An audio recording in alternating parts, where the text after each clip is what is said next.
अच्छा वैद्य जी, एक और सवाल है कि आजकल लोगों की समस्या है, वॉशरूम में जाके घंटों बैठे रहते हैं, बोले पेट ही साफ नहीं हो रहा है। हाँ। बैठे हैं पेट ही साफ नहीं हो रहा है, जबकि गाय का, भैंस का, बकरी का कितने जल्दी पेट साफ हो जाता है। वो है ना? गाय भैंस बकरी जो है ना, मोबाइल नहीं ना देखती बाथरूम में बैठ के। ये कमोड पे बैठ के मोबाइल देखते रहते हैं, कभी ऐसा 1 मिनट में माइंड चेंज, तो पेट की तरफ ध्यान ही नहीं जाता।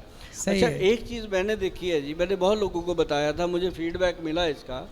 जो अपने ये अंगूठे के नाखून है ना, अंगूठा, इसके आगे का जो ये पोटा होता है ऐसे करके, ये इसको ऐसे कमोड पे बैठे आप दबाते रहिए। ये हाँ, एक्यूप्रेशर। हाँ, जो घंटों में करते हैं मिनटों में साफ। ये देखो, कोई दवाई नहीं दी मैंने। ये अंगूठा को दायां कि बायां? हाँ, ये कोई भी, दोनों, पहले इधर का दबाओ फिर उधर का भी दबाओ, दोनों दबाओ, तो पेट साफ करने में बहुत मदद करता है। और जिन लोगों को फिर भी एक ना बहुत ज़्यादा होती है, कईयों को 2-2 3-3 दिन पेट साफ नहीं होता और वो हर वक्त दुखी रहते हैं, उनके लिए सबसे बढ़िया चीज़ बताता हूँ, आपको अजीब लगेगा कि उसके लिए मुलट्ठी का पाउडर। देखिए, मुलट्ठी लोग लेते हैं गला साफ करने के लिए, और वो जब गला साफ कर देती है तो खुरच के अपनी मल को बाहर निकालने में मदद, लेकिन उसका एक पूरा चम्मच लेना होता है, ऐसे नहीं कि थोड़ी सी ले ली, पूरा चम्मच लेके गर्म पानी से उसको पी लो। और साथ में अगर हो सके, आपके घर में थोड़ी सी अगर समृद्धि है तो बादाम का तेल लीजिए, 1 चम्मच बादाम तेल गिलास में घोल करके, एक दूध में 1 गिलास दूध का लो, उसमें घोल करके वो पीना शुरू कर दो शाम को। धीरे धीरे इंटेस्टाइन अपना लुब्रिकेट होने लगता है, जो खुश्की आई हुई है वो ख़त्म होने लगती है, उसके बाद धीरे धीरे पेट साफ हो जाता है। ऐसे लोगों के लिए अगर कोई परहेज़ की बात करें, जंक फूड और कोल्ड ड्रिंक अगर वो छोड़ दें तो बहुत बढ़िया रहेगा। नहीं छोड़ेंगे तो कोई बात नहीं, मेरी संगत में आते रहेंगे तो मेरे लिए बढ़िया रहेगा। सुंदर। तो अब एक और बात है कि ज़्यादा नमक खाने से कहते हैं कि हाई बीपी होता है, कम नमक खाने से लो बीपी होता है। और ऐसा है महाराज जी, नमक की बात है कि हमारे कितना नमक खाएं, हाँ, कि ना हाई हो ना लो हो, मेंटेन रहे।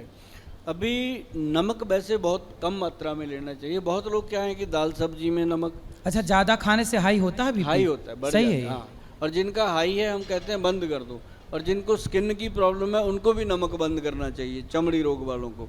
सेंधा नमक लो, सबसे बढ़िया भगवान ने उसको बनाया है, सेंधा नमक नेचुरल है। उसको लेने से क्या होता है, जितने भी मिनरल विटामिन बॉडी में कम होते हैं वो सारे पूरे कर देता है। और उसको लिया करो, हफ्ते में 1 आध बार वाइट नमक ले लो, लेकिन सेंधा नमक डेली यूज़ करेंगे, उससे कोई परेशानी नहीं आती। और जिन लोगों का बीपी हाई रहता है उसके लिए आयुर्वेद में एक बहुत अच्छी जड़ी बूटी है जिसका नाम है सर्पगंधा। सर्पगंधा जैसे सांप के नाम से बनी हुई है सर्पगंधा, तो उसका पाउडर बना लो, और 2 चुटकी पाउडर अगर आप दूध के साथ लेते रहोगे तो बीपी एकदम सेट। और जो लोग कहते हैं रात को नींद नहीं आती, करवटें बदलते रहते हैं, वो आधा चम्मच ले लें, फटाफट नींद आएगी, और एकदम वो चीज़ है जो रिलैक्स करती है और नींद लेके आती है। अच्छा, सीट जो घर में हो, इंग्लिश सीट होनी चाहिए कि हिंदी सीट होनी चाहिए, देसी भारतीय? देखिए, हमें अगर कोई पूछे, हम तो हमेशा कहते हैं कि देसी सीट होनी चाहिए। आप लोगों के घर में कौन सी सीट है, इंग्लिश है कि हिंदी है? हैं? सीट देसी हो, भारत का रहने वाला हूँ, भारत की बात सुनाता हूँ, हिंदी सीट हो। इंग्लिश सीटों में बैठने से उससे भी पेट साफ नहीं होता और उससे दिक्कतें होती हैं। इंग्लिश सीट पे आप बैठते हैं ना, जैसे हम यहाँ बैठे हैं, हमारे पैर लटक रहे हैं, तो ये जो चीज़ है ये अपने को, अभी मैं बैठा हूँ 1 घंटे से आधे घंटे से, तो पैरों में वो चीज़ आ गई कि मैं ऐसा ऐसा करूँ। अगर हम इंग्लिश सीट पे बैठे तो पैर कैसे करेंगे, वो तो जमे हुए हैं, तो पैर का ब्लड सर्कुलेशन बनता है। अगर मैं एक बात और कहता हूँ, देखिए महाराज जी, सभी तो नहीं कर पाएंगे देसी सीट घर में, जिनकी अंग्रेजी लगी हुई है, कोशिश करो अंग्रेजी सीट के ऊपर चढ़ के बैठ जाओ। नहीं चढ़ के बैठ सकते तो उसकी बगल में पहले कुकड़ू बैठो, जैसे ही टॉयलेट का प्रेशर बने इंग्लिश सीट पे आप बैठ सकते हो। पर कुकड़ू बैठने की अगर आदत आप डाल लोगे तो आपको मैं बता देता हूँ कि मेरी एक आदत है कि मैं डेली 15-20 मिनट योगा करता हूँ। जब उस समय 15 मिनट से ज़्यादा मैं कुकड़ू बैठता हूँ और 5-6 मिनट मैं वज्रासन में बैठता हूँ और 2-3 बार मैं वो करता हूँ अपना मंडूक आसन और उसके बाद मैं पवन मुक्तासन करता हूँ। ये 4 मेरे पक्के हैं और इसके बाद मैं दिन में 150-200 पेशेंट के साथ डील करता हूँ। कभी थकते नहीं, रात को 11-11 बजे तक पेशेंट देखते हैं। तो ये जो 3-4 योगा आसन कर मैंने बोले हैं ना, आप नोट कर लेना। तो ये आसन नहाने के पहले करना है, स्नान के बाद? स्नान से पहले। ये कुछ खाने पीने, शौच जाने के पहले? शौच जाने के बाद भी कर सकते हैं, शौच जाने के बाद ही करना चाहिए। ठीक है। जिनका पेट क्लियर होता है वो बाद में करें। नहीं, कई लोगों को ये आसन अगर वो करने लग जाए ना जी, तो उनका धीरे धीरे कब्ज का मोशन ठीक हो जाता है और वो पेट बिल्कुल साफ होने लगता है।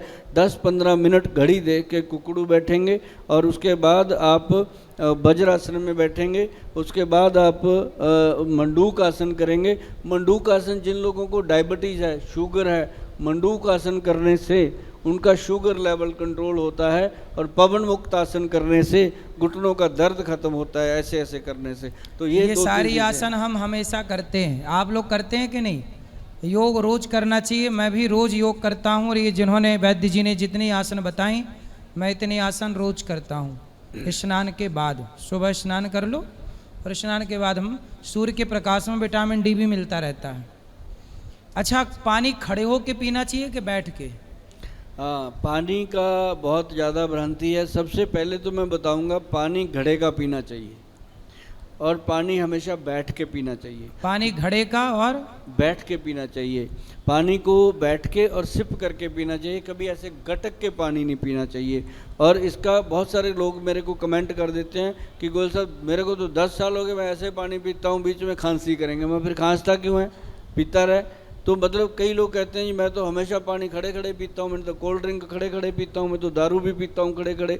मैं कहा फिर खड़े खड़े ही जाएगा जहाँ भी जाएगा, क्योंकि वो जाते दिखते हैं हॉस्पिटल, डॉक्टरों के पास। क्योंकि इससे क्या होता है, खड़े खड़े पानी पीने से हमारी जो गट है वो ख़राब होती है और घुटनों में दर्द जिन लोगों के होते हैं अक्सर पूछ के देखना, सब ऐसे ऐसे गट गट पानी पी के आए हैं। लेकिन अब महिलाएं हैं जी रसोई में खड़ी खड़ी पानी।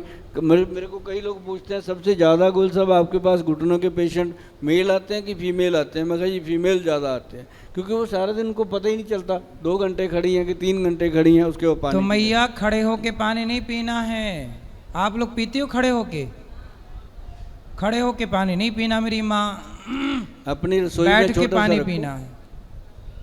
महाराज जी रसोई में ना एक टेबल रखना चाहिए छोटा सा, और हर 15-20 मिनट के बाद एक बार बैठना चाहिए। जैसे मान लो आप दिन में 20 चपातियाँ बनाते हो, 5-6 चपातियाँ बना लो, फिर एक बार थोड़ा सा बैठ जाओ, 1 मिनट के लिए, आधे मिनट के लिए बैठोगे, उसके बाद उठ के खड़े होना, आपको एनर्जी फील होएगी। आप देखना उस चीज़ को करके। हम होते ही नहीं, ऐसे ऐसे करते रहते हैं तो वो सारा दिन खराब। पहले तो होता था रसोई ज़मीन पे होती थी, अब खड़े खड़े हो गई है। अच्छा ये बताइए, ये जो ज़मीन पे मैया लोग बैठी हैं पालथी मार के, ये इनका बैठना सही है कि गलत है? बिल्कुल सही है। हाँ, ये मैं तो कहता हूँ भगवान की इनके ऊपर बहुत बड़ी कृपा है कि ये घंटे से बैठी हैं।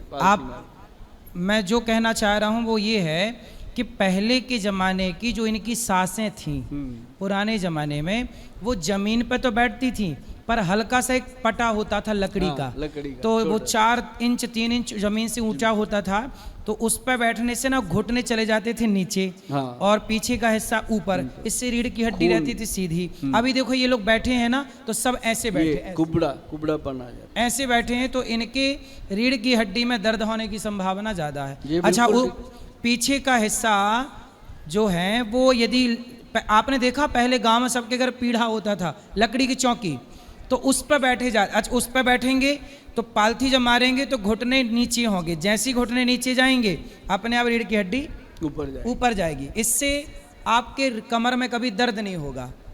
ये बात सही है ना? अपने बुजुर्गों ने ऐसी चीज़ें बहुत सारी बनाई थी, महाराज जी ने मुझे भी आज ये चीज़ सिखाई है। अगली बार हम जरूर बोलते रहेंगे कि ये जो चीज़ें हैं सच में बहुत इफ़ेक्टिव हैं। सुनने में आपको पता चला होगा कि आजकल घुटने के दर्द के पेशेंट कितने बढ़ गए हैं, घुटना ऑपरेशन हो रहा है, दर्द हो रहा है। वो रीज़न यही है कि हमारा खान पान खराब हो गया और हमारा बैठना सोना उठना सब गड़बड़ हो रखा है। इसलिए आप लोग अपने घर पे एक लकड़ी का छोटा सा पटा बोलते हैं, गांव में हमारे यहाँ पीढ़ा बोलते हैं, पीढ़ा, पटा, चौकी कहिए आपकी भाषा में, तो 2-3 इंच की ऊंची हो जमीन से, 4 इंच भी चलेगी, 4 इंच ऊंची हो और उस पर बैठिए। पहले के लोग पटे पर बैठकर भोजन करते थे। सही बिल्कुल है? करते थे। आगे वो रखते थे एक पटड़ा बड़ा ऊंचा, एक पटड़े पे बैठ के नीचे वाले या पे उकड़ू बैठ के खाते थे। तो ये सारी चीजें आपको स्वस्थ रखती थी। पहले आपकी सास ना जहां बैठती थी पटे पे बैठती थी, वो बहुत पढ़ी लिखी थी, भले आप कुछ मानो ना मानो, उसे वो अपने आप में बहुत बड़ी वैद्य। जो व्यक्ति पटे पे बैठ रहा है 3 इंच ऊपर जमीन से और घुटने नीचे कर रहा, समझ लो कि बहुत समझदार है, बहुत विवेकी है।